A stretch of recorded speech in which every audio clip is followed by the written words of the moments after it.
How's everybody doing tonight? Good. I'm seeing some familiar faces, people I recognize, and this will be one of the first times that we can actually be in a. What's up, Najee? I see you over there. This will be one of the first times where I'm not actually performing or rapping or singing, but I still feel as though it's very important to share, and I've been able to share in many different venues, but most of those venues have been very, very personal. So anyone that's been a part of my internship program, or even just artists that I've worked with outside of being in the studio, we'll just catch up over dinner and we'll talk about some of the concepts and topics that we're gonna cover tonight. And really, I thought to myself, look, it's great that I told young Jeezy about Bitcoin, or it's great that some of my interns, I talked to them about repairing their credit or giving them ideas about where they should invest their money. Should they pay off their credit card before they put it in the stock market? Should they, try their luck on an app like Robinhood? Should they just be using Stash to save up a couple of pennies and hope it grows into a retirement amount? And I thought that there was an opportunity to do this for a larger audience. And so I really want to thank Fueled by Culture, Forbes 8, for providing this venue. And tonight I think we have a real treat because I have always been on the lookout for new technology which not only provides information but also provides guidance on finance. And so through my research, I came across a new company called Titan, and I've invited Clay to come up. He's one of the co-founders and co-CEOs of Titan. He's going to talk about why it's so important to really make sure that you're not just putting your money in a savings account and hoping that it's just going to grow that little 2% interest or whatever percent interest that they promise you on the savings account. When you account for inflation, you might actually be losing money in the long run. And so it's important for you to actually figure out a place and understand and know where to actually put the money that you earn.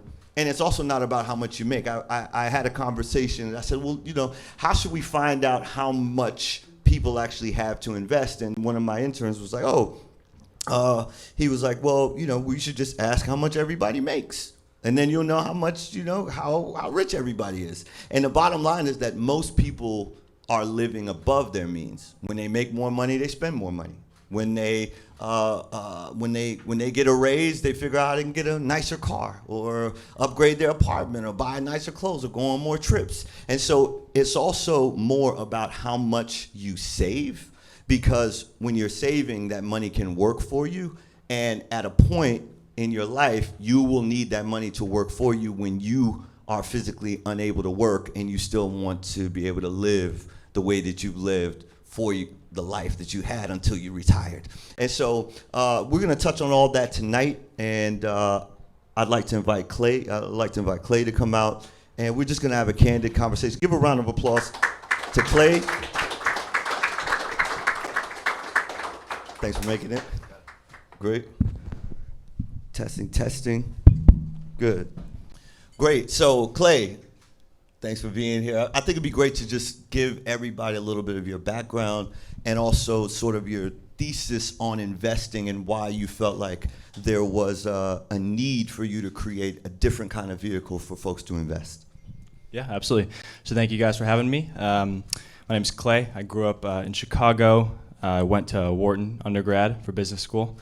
I graduated 2012. For 5-6 years after graduation, I worked in and around Wall Street. So I started off at Goldman Sachs, and then worked at a big hedge fund out in San Francisco, and then ended up at Blackstone.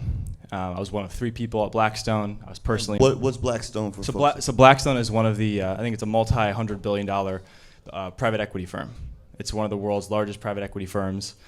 It was founded about 30 years ago, and they manage money exclusively for high net worth individuals. So to invest in one of Blackstone's funds, and they invest in real estate, they invest in private equity deals, so taking companies private, and they also have hedge funds. To invest in any of Blackstone's funds, you have to have at least $1 million in net worth, likely multiples more than that, and you need to know someone who knows someone who knows someone to get you at the meeting. So anyways, I was fortunate to come out of a place where I had access to those people pretty early on, and I was managing money for them before I knew it. So I studied business in college. I've been investing since I was young. After I learned the ropes for about 4 or 5 years, I landed at Blackstone, and I was actually helping run one of these funds. So the fund managed about $1 billion. There was 3 of us. I was personally responsible for $500 million, and I was investing primarily in consumer and tech stocks. So many of the companies many of you probably own here, so the Facebooks and Googles of the world. Actually, let me stop you right there. How many of the folks that are in this room are actually actively investing in the stock market today as we sit here? So about half the room. So about half the room is not actively even in the stock market, but we'll continue. Okay. So I did that for about 6 months, which is a pretty short period of time to be in a new job. But it was pretty quickly into those 6 months, I realized I was on a path where I was probably going to be doing this for the next 30 or 40 years.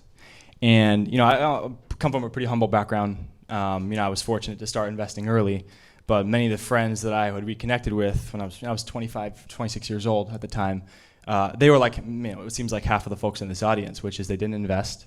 They made decent money. They were not millionaires, but they didn't invest. And I knew most of them were spending less than they made. They was just building up cash in a checking account. And it was kind of this paralysis. You didn't necessarily know what to do next. And so I said, how is it that we came from the same place? I'm no smarter than them. I may have been very lucky in the places I landed up, but we're pretty much the same people. And that I could have managed $500 million for wealthy people, and by virtue of that, have made some good money myself, and now I can invest in those funds I was helping manage. Meanwhile, they're on the sidelines, not even invested at all.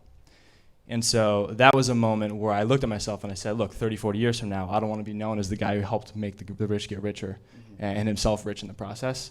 I said there's other ways to build wealth. Ultimately, the way to get wealthy, in my opinion, is 2 things. It's leverage and measurement. So you need to be in a role where your performance can be measured very clearly so that you can be promoted, you can get on the path to rising up, and you need leverage, which means you need to be some sort of owner in terms of that path. So whether it's starting your own business or at least owning companies via owning stock, that is the true path to wealth. And I think every wealthy person has had some combination of leverage where they're an owner and what they're spending their time on, and it's measurable. And so ultimately that was when I decided to leave the fund and figure out how do I share what I was able to do at these large funds with the folks that I know back home, my friends and family, who aren't necessarily as wealthy. So they're not going to have $1 million for a long period of time, and that's okay. That's actually 99% of Americans. And so ultimately I spent a year figuring out how to make accessible to everyone what I did on a daily basis. And that was the start of Titan, which we can talk about. Right. So just want to make sure this is a dialogue tonight. So for folks that are not in the stock market, I'd just love to hear some reasons why you're not in the stock market. So anybody that didn't raise their hand said they're not actively investing in the stock market, I'd love to hear a reason why. Do you feel like anyone? Are you in the stock market? Okay, so why do you feel like you're not in the stock market? You feel like you need more information, or? Yeah, I feel like I don't have information.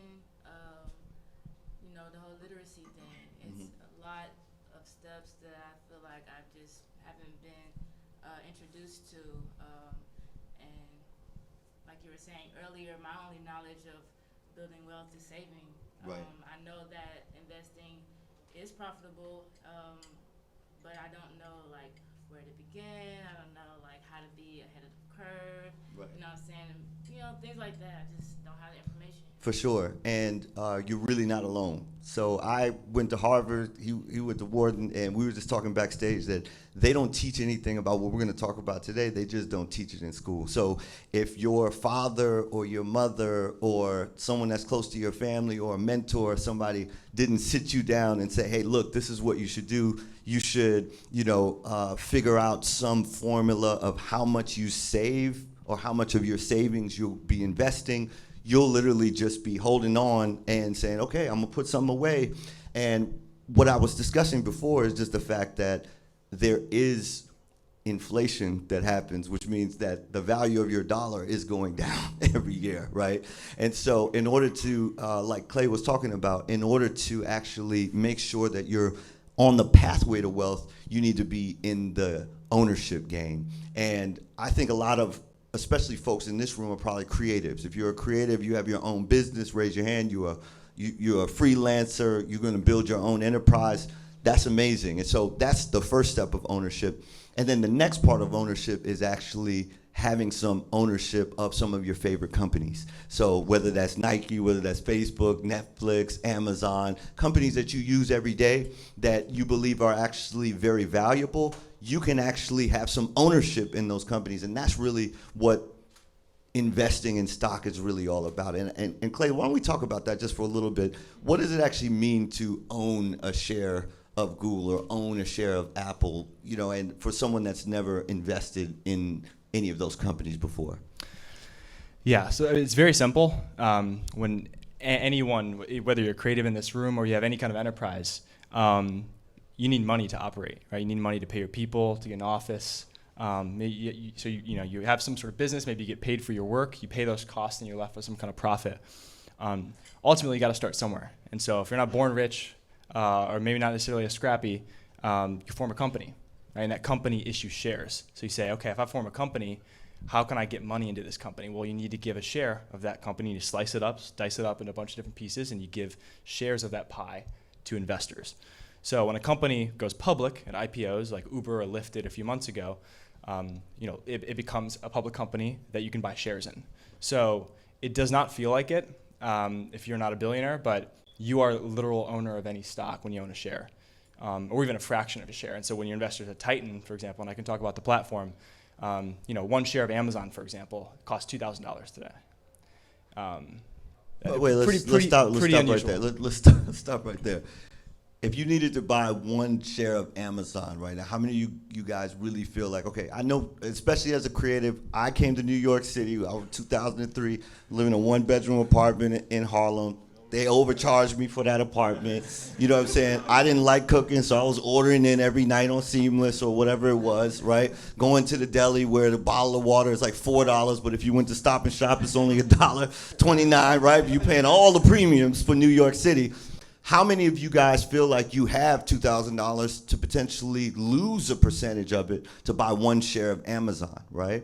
And so I'm asking that rhetorically. You don't have to raise your hand. But the bottom line here is I do understand that when you start seeing the price of a share, whether it's Apple, Amazon, whether it's Shopify. I don't know if you guys are familiar with Shopify, or my company, Superphone, is built on Twilio. Those prices can be restrictive. Those prices can be barriers for you deciding to actually invest, even though I definitely believe Amazon is going to change the world. I know for sure, based on the fact that when I first started ordering from Amazon, it took like a week to get my stuff. Now I can order from Amazon, it comes the next day, right? And I've been watching interviews where they would like to cut that down to like 2 hours, right? So being able to save humanity time means that they're going to create a great deal, even more value than they've already created. And so it is probably a wise and prudent investment to own a piece of a company that you feel is going to be valuable. And so there are ways that you can actually get into these kinds of investments, even if you don't have $2,000 to buy one share of Amazon. How much is Google trading at right now? I think Google's, I think it's $1,200, $1,300. Right. So if you wanted to just buy two shares, one share of Amazon, one share of Google, you got to have $3,200. And if you really want to see the growth happen in those shares, you got to be able to hold on to them so that the companies can actually thrive and grow. You have a question. Go ahead. Yeah. So, like, one of the things that keeps me from, dropping $2K for one share or 5 or 10 is like, at what point do I start making money? Like, why?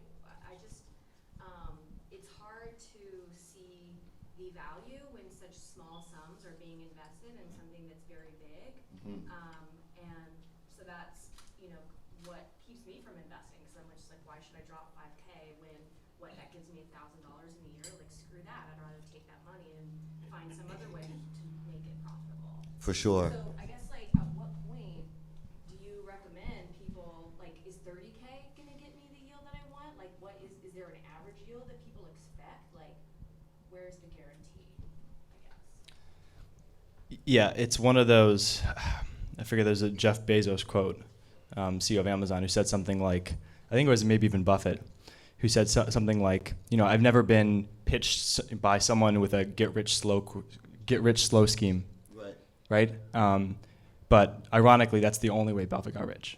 So there's one word to describe this. It's called compounding, and it's basically the idea of if you have $1,000 and it grows to $1,100 in a year, doesn't feel like much, but let's say it grows 10% the next year. You actually don't have more than you don't have another $100. You actually have more than $100. It compounds. It's called compound interest. And so you may not know this, but for example, Buffett is worth somewhere close to $100 billion. Can anyone guess the age after which half of his wealth was created? Buffett's about 85 years old today. More than half of Buffett's wealth was created after he was at the age of most of people retire at. None of that would have been possible if he sold when he was 23, 24, 30, 35. So it's the reason why machines haven't taken away the opportunity for everyone in this audience to be a millionaire by starting with $10,000. It's the only reason, is because human behavior. Machines can't yet, not yet a perfect general intelligence that can totally replicate human behavior. And so humans are emotional. And so what Buffett does is he buys when others are fearful, and he sells when others are greedy. And so I totally resonate with the idea that if let's say we even make it possible to own 0.05 shares of Amazon, right? So that's $100. And let's say you return what Buffett returned every year. Like, let's say you're exactly like Buffett, you're as good. That's $40 in a year, right? So I completely empathize when you start to think about it tangibly. You're like, how does investing even matter when I'm starting with such small dollars? The problem is if you think that way and you roll it through, you're talking about hundreds of thousands of dollars that you would have been giving up just by investing in the market average. You don't need to be Buffett. You just got to put it in there and kind of close your eyes. Yeah, and I think a more direct answer to your question is you just have to start. You just have to start. And what Clay is talking about is the power of time on your investment, the power of time. And so what happens is the later you start, the less time that you're giving your funds to be able to compound. And so the beauty of the story that he told about Warren Buffett being able to double his wealth after 65 is that he necessarily started early. Maybe he started with $500 or however much he started with. The stock market and actually any kind of interest really is a matter of percentages. Right, so that's why for you, you're saying, okay, well, 10% on $500 is only $50, right?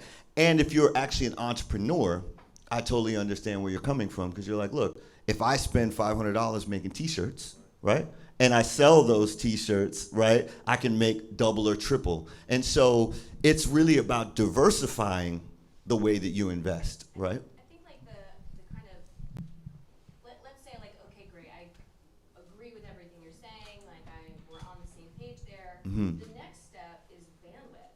Sure. I'm really busy. Right. Very busy. And I don't have time to do something that I'm not an expert at. Right. And I'm in the business of surrounding myself with experts, so then it's like, now I just need to go find somebody who can do this that I trust. Right. And you were sharing earlier, like I graduated from school, I was really young, I was at Blackstone, like I don't want to deal with some like college yuppie managing my money Mm-hmm. who could potentially screw it up because they're new.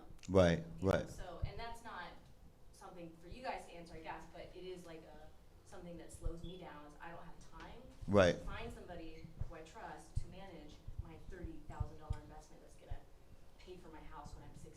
Yeah, and actually that is something for us to answer. And so I think that's a great segue into just the concept of money management in general, right? So I know my family, they decided that they wanted to go with a financial advisor. And there are financial advisors, whether it's Prudential or Edward Jones or, I don't know if Prudential's a financial, I think they're insurance. But the bottom line here is that, you can go and look at firms like Schwab or Edward Jones. But I would like to talk a little bit about hedge funds. What's a hedge fund and how does that differ from like a financial advisor like an Edward Jones or someone like that? Yeah, so a hedge fund, it's basically it's like a very vague term, but it's basically a pool of money that only the wealthy can invest into. That pool of money is managed by a hedge fund manager It's typically an individual with a team of folks around him that grew up in the world of finance, and their job is to generally outperform the average U.S. company with less risk. Right. So the goal, if you're investing in a hedge fund, you're a wealthy person, just like you said, they don't necessarily want to manage the money themselves. So they give that job to the hedge fund.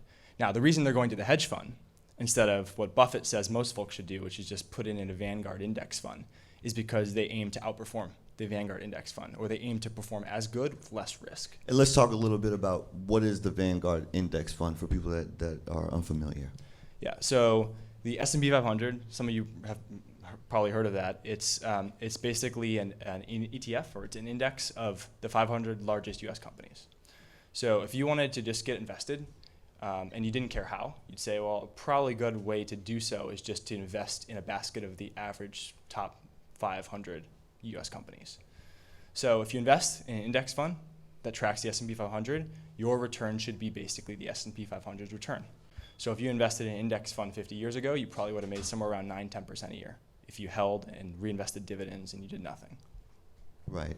So just for everybody, once again, if this is the first time you're hearing about the S&P 500 or Vanguard index fund, if you decide that you would like to invest in the top 500 companies in America, right?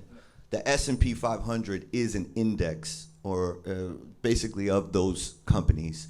And there are funds, exchange-traded funds, ETFs, which you can actually invest in, which when you invest in that fund, you actually are investing in a basket of the top 500 companies in America. And so if those companies perform well, then you will make money.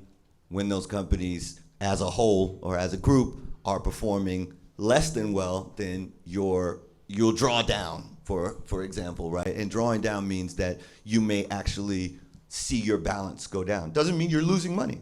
You're only losing money if you sell, all right? So actually, I think the beautiful lesson the most beautiful lesson I've ever been taught about investing is buy low, sell high. Buy low, sell high, okay? Buy low, sell high. Now, the reason why this, even though it's so simple, it's almost like going to the gym, right? Very, very simple. Just, hey, if you want to be in shape, run for 30 minutes every day, right? People give you all types of examples of why they don't want to run for 30 minutes. Oh, I prefer this type of exercise, I prefer that type of exercise, et cetera, et cetera. It's a simple rule when applied will actually make sure you'll drink more because you'll be dehydrated. You'll put some more liquids in your body. Your heart is going to be stronger. I mean, all types of beautiful byproducts of following a very, very simple maxim, run for 30 minutes every day. The rule in the stock market, buy low, sell high. What happens, though, and what Clay is talking about, and the reason why a lot of people get scared about the stock market is that sometimes the emotional response to some news, sometimes it's just news, the emotional response will cause the price of a stock to go down. If you have $1,000 in that stock and the price goes down by 10%, you'll see your balance go from $1,000 to $900. If you're following the rule, buy low, sell high, you don't sell when it's at 900, especially if you believe that the company, like we talked about with Amazon, is going to be valuable.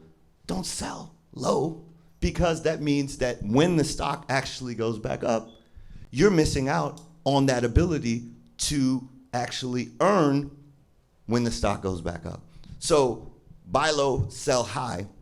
And sometimes, in order for the stock to actually recalibrate or return to its previous price, you may need to hold the bag for a little bit, and that might take 3 months, or it might take 6 months, or it might take a year.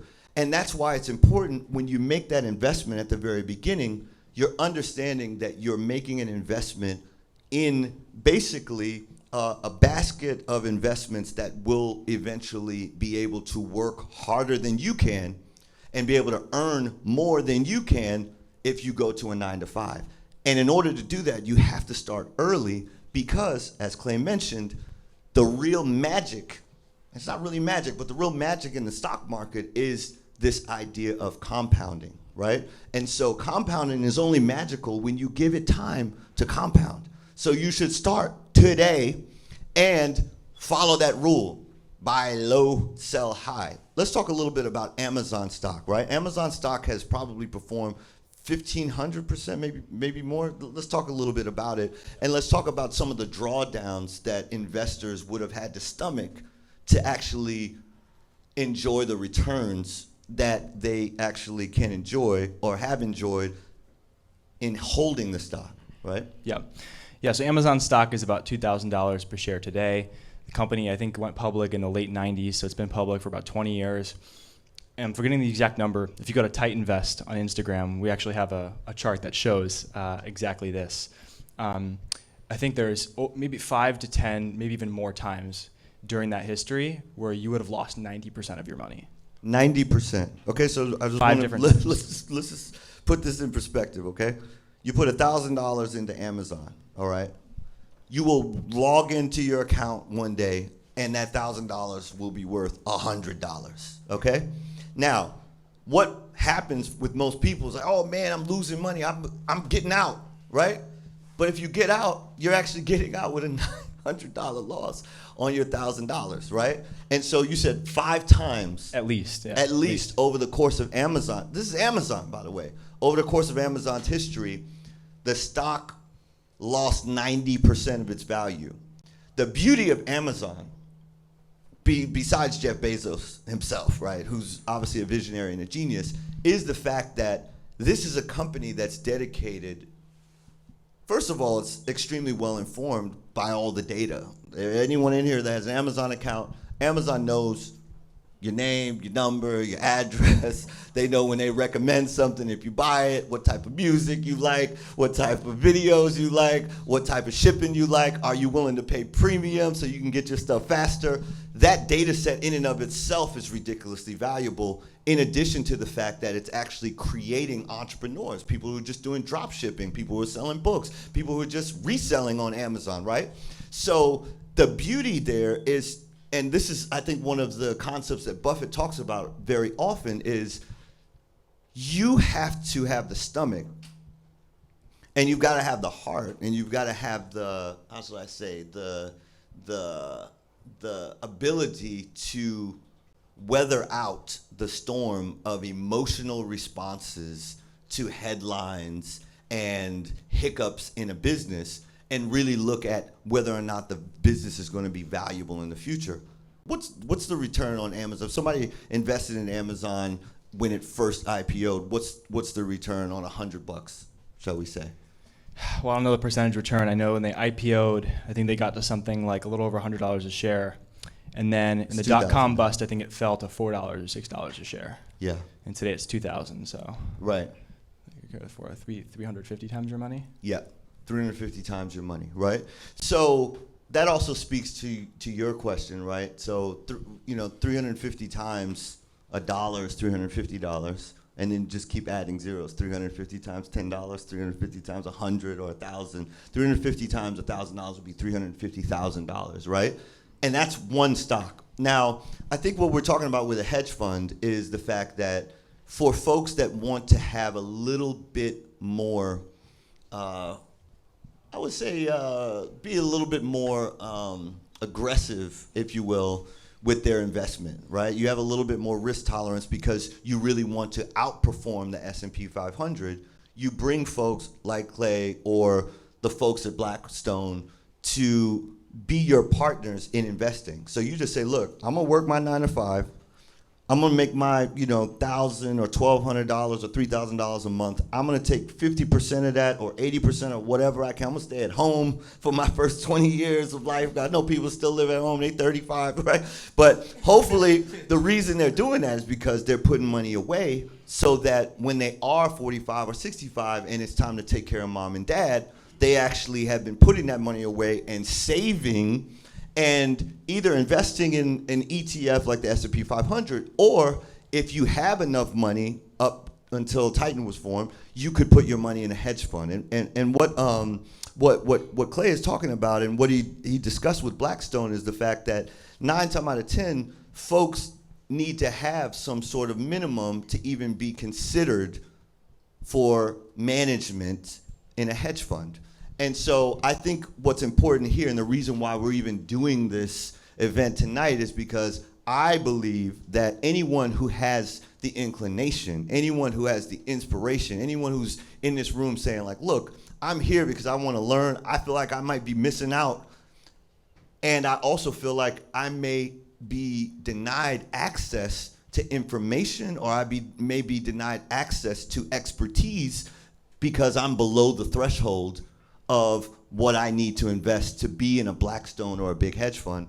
And so that's one of the reasons why I brought Clay tonight, is because the internet and information age and the fact that technology exists now means that we can start to provide access to everyone, whether you have $500 or $500 million, to actually have access to the expertise of a hedge fund.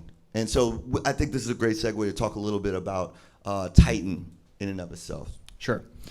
So just quickly to wrap, so we talked about this idea of risk, right? And you can't make money in this market without taking risk. It's impossible. So in order to make a return, you have to have risk. There's two choices you can make. There's really three. Are you willing to take more risk in the prospect of a higher return? Are you only okay with less risk and you're okay with giving up return, or are you somewhere in the middle? The reason that's important is because on the one hand, you can go invest in a basket of average companies. It's called an ETF. You can look it up on Robinhood or any of these platforms. And you'll earn the market average. That's a relatively conservative allocation. And so if you're less comfortable losing investing $1,000, losing $200 in a year, go there. If you're okay losing a little bit more money, losing money, meaning seeing your stocks fall further in the short term, if it means you'll end up at a higher place in the long term, then maybe you're more aggressive. And that's why people generally say when you're younger, you should be more in the stock market. And then when you're getting older, you should be more in bonds. And the reason is because bonds are less risky. So, my parents, about to approach retirement, my dad called me yesterday, said, Clay, I'm pulling my money out of the market. Like, I can't take this risk anymore. And I talked him off the ledge, but I said, actually, that's like a pretty prudent decision, right? He's not willing to see $100,000 fall to $50,000. That's his nest egg. He will never make that back. He's no longer earning income. But if you're 20-something, 30-something, you have hopefully a lot of years ahead of you. That means a lot more income coming, and you're going to make it up. You get promoted. You can afford to take more risk. And so that's why people say when you're younger, you can afford to take more risk. So that's a good segue into what we're building at Titan. So basically, we see ourselves as sort of a hedge fund for the masses. So we're a little bit more risky, so to speak, in the sense that we're a little more volatile. We will go up more, down more in a given day than a regular ETF you can go invest in. But the hope is that with investing with us, not only will you be more informed and engaged along the way, and I can talk about some of the ways we do that, but we will get you to a higher place than the S&P over time. So I can talk about why we believe that's true, but we believe over the long term, it's really important to note long term, right? So 5, 10 plus years, investing with us, even after the small fee we take, you will end up at a higher place. Right. So usually how hedge funds work is a 2 and 20. Okay, so 2% of what you actually invest and 20% of what they make for you. All right, so let's just take, for example, simple math, $100. Let's say you gave a hedge fund $100, right? The minute you give them $100, they're taking $2 because that's their management fee, right? And then let's say they make you $100. All right, so at the end of the year, your 100 went to 200. They're going to take $20, 20% of what they made you. So $22 off of that 200, right? Now, that's pretty expensive in my opinion.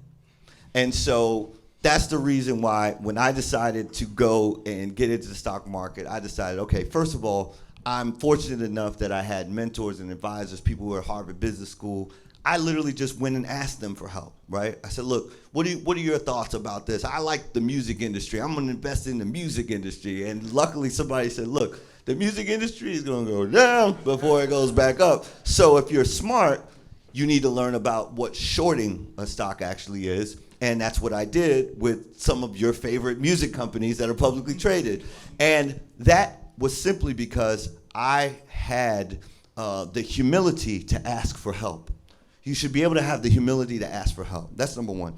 And then number two, I think it's important to figure out and do your research to figure out what the platforms and places and services are that will give you a better deal than even if you had $500 million to invest in a hedge fund, right?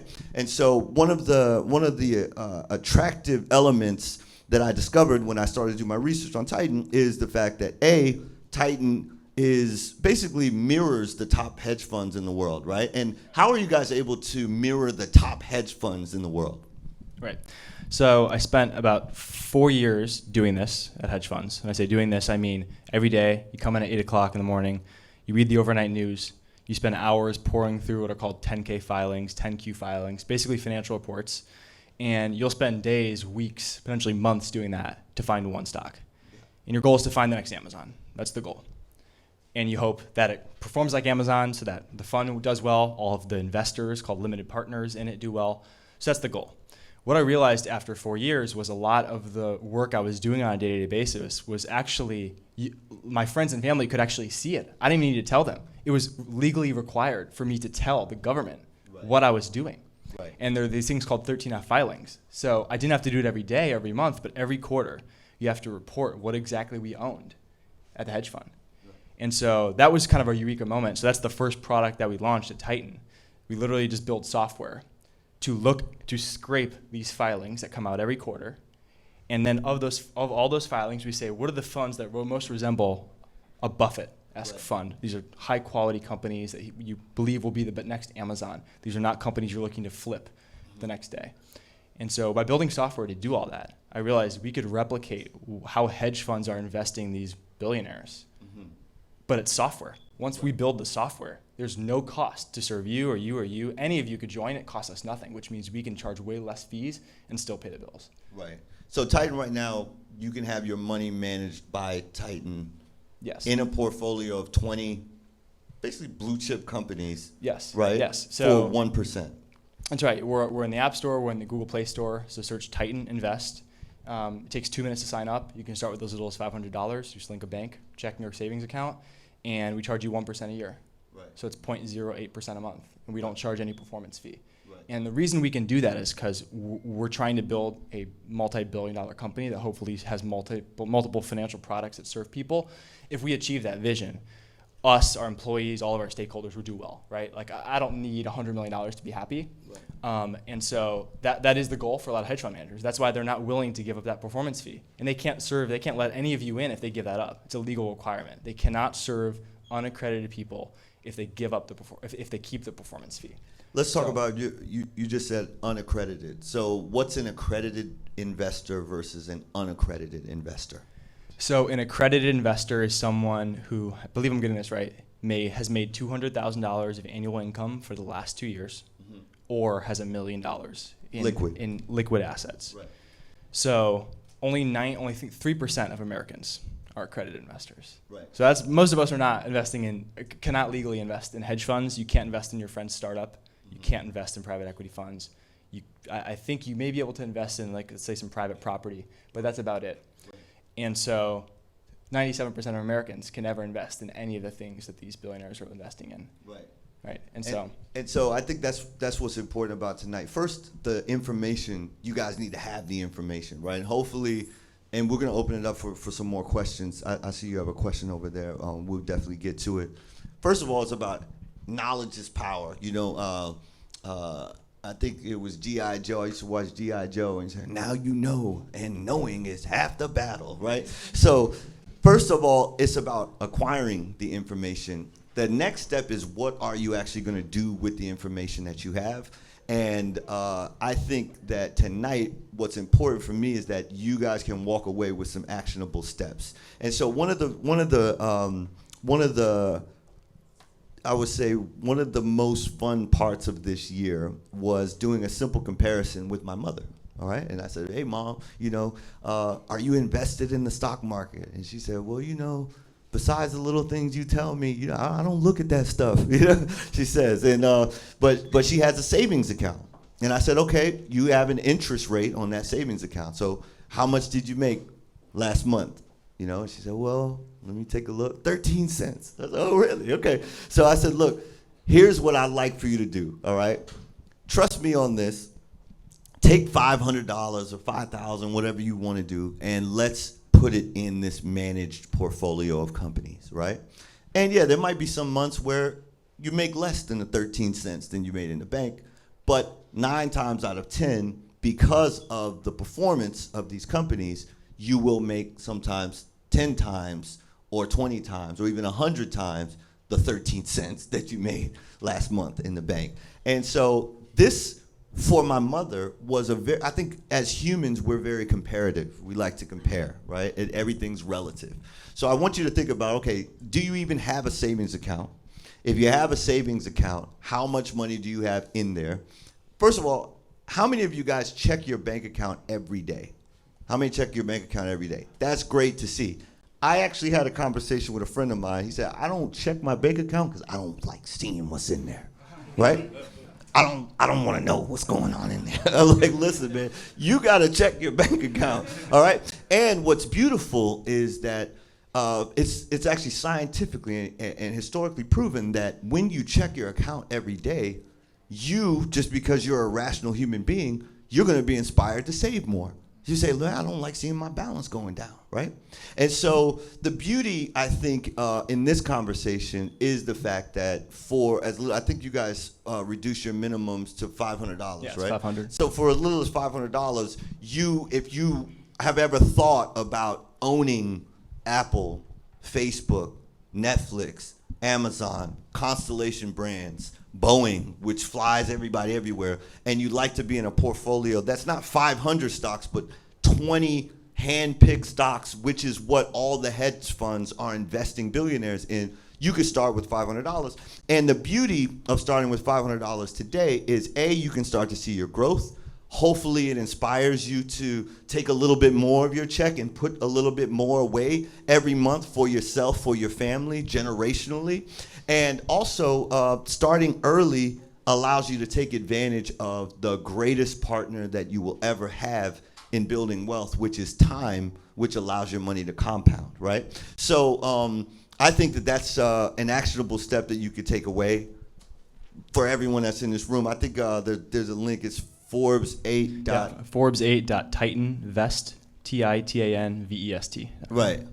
Forbes8.titanvest.com. But even easier, you just look for Titan Invest in the App Store and you'll find it. But I'd love to open it up for some questions if anyone has some. I know you were waiting. Go ahead. So Ryan is on the advisory board of my company. So we had a conversation about Roth IRAs, and that's one of the reasons why I started investing with Schwab. So I have a two-pronged question. One is, should I divest from there and put my money into Titan? One. And then two, what is your take on gamifying the penny stock market? Okay. The second one is a good one. I haven't thought about penny stocks in a long time. The first question is, should you invest your Roth IRA at Titan? So IRAs are retirement accounts. Many of you probably have 401ks. Your employer maybe gives you, where you have an IRA. It's a way to basically grow your money without paying less in taxes. So I strongly recommend if you aren't doing it, take a look, maybe get started. And if you are doing it, good job. We do not offer IRAs yet, but we will offer them in about a month at Titan. So once it's been our most requested feature/product. So once we launch IRAs, what's great about that is every quarter, we look at what the hedge funds are investing in and we rebalance your portfolio. Sometimes a few companies come out, a few new ones come in based on what those hedge funds are identifying. When that happens, sometimes you have to sell a couple of your stocks, and that generates some taxes. But what's great about IRAs is none of that matters. Right. IRAs compound, like Ryan said, but if you have to withdraw a little bit of money along the way, there's no taxes on that. So yes, we would be happy to manage your IRA. There's no fee to roll it over. In terms of the penny stocks, this is something I actually thought about when I was younger. I think Buffett did as well when he was a kid. He said, he thought the cheapest stock was the one that costed the least for him to buy. So he would rather a 5-cent stock was cheaper than a $1 stock. What's actually interesting is I bet 99.99% of penny stocks are more expensive than Amazon. And the reason is the way that I think most value investors think about value is what price are you paying and what value are you getting. So many penny stocks are penny stocks because they haven't attracted enough buyers to make those penny stocks. And we call them like single-digit midgets is what we used to call them. So, you know, single-digit stock, even penny stocks, you go from in the pennies to the $1, $2, $5. If they were monster breakout companies that had some sort of competitive advantage and some long-term prospects, chances are they would not be penny stocks, right, or single dollar stocks. So typically things are cheap for a reason. You don't want to fall into this value trap, you know. You can go, you know, bargain bin shopping. There's a reason stuff is in the bargain bin. And occasionally you will find a diamond in the rough. You'll find that a pair of shoes or a bag that is way, way undervalued compared to its worth to you. And at those point in times, you should take a deeper look. But generally speaking, I would caution anyone away from investing in penny stocks because they're trading for pennies. Yeah, and let's just be clear, all right? I like dealing in data and statistics, and there are a bunch of folks that are like, oh man, I could probably make more money. Yeah, I could probably make more money if I invest in penny stocks because it might double tomorrow, and it also might half tomorrow, right? And so the statistic is folks that decide that they want to get into like the Thinkorswim platform or start day trading on Robinhood, 85 to 90% of the people who invest that way lose money, all right? So that means that 1 out of every 10 people who invest in that way lose their money. I want people to be rich in this room. Right? So I want people to actually have real wealth. So unless you're deciding that you want to quit your job, right, and just be a day trader and time the market and look at every headline and trade based on become an expert in trading on emotional responses to headlines of biotech stocks or cannabis stocks, etc., then I would say try your luck at gamifying the penny stock market, right? And know that your odds are 1 in 10 that you're going to lose on your trades, right? And so I believe that everyone in this room probably has better and more value that they can give to the world by doing what they love and what they're experts at. And I think that the young lady who just left said she wanted to build around her experts. Right? You want to have people around you who are smarter than you so that you're doing what you do best and you know that the areas where you need help are actually being managed by experts and people who are doing what they do best and what they love, right? Because when people do what they love, they're going to outperform everyone else, right? So, you know, a lot of people love playing basketball, but I've heard 100 times that Michael Jordan just took 1,000 extra jumpers every day, right? He loved playing basketball just like everybody else, but he loved it enough to actually do the extra work to make him the greatest basketball player, arguably, of all time, right? So the bottom line here is that when you are thinking about who you want to partner with to manage your wealth, or manage your investments until you get to that point that you actually might want to, you know, make a few purchases or make some investments in stocks on your own. Do it with people who love what they're doing because their passion for it is going to mean that they are going to do whatever they can to outperform because that's what wakes them up every morning. That's what keeps them up every night, right? And so I think that this arena tonight, first and foremost, it validates my thought that not enough of us, and I'm talking about people that look like me, right? And I don't care whether you went to community college, you went to Harvard, this information is just not, I paid so much, I mean, I actually went on scholarship to Harvard, but you pay so much for education and then you come out and nobody told you that your credit score is going to affect how expensive cars and leases and rent and everything else is going to be. You pay so much for education and someone doesn't tell you that by not investing early, you're missing out on all of the beauty and the value and the magic coefficient of compounding, right?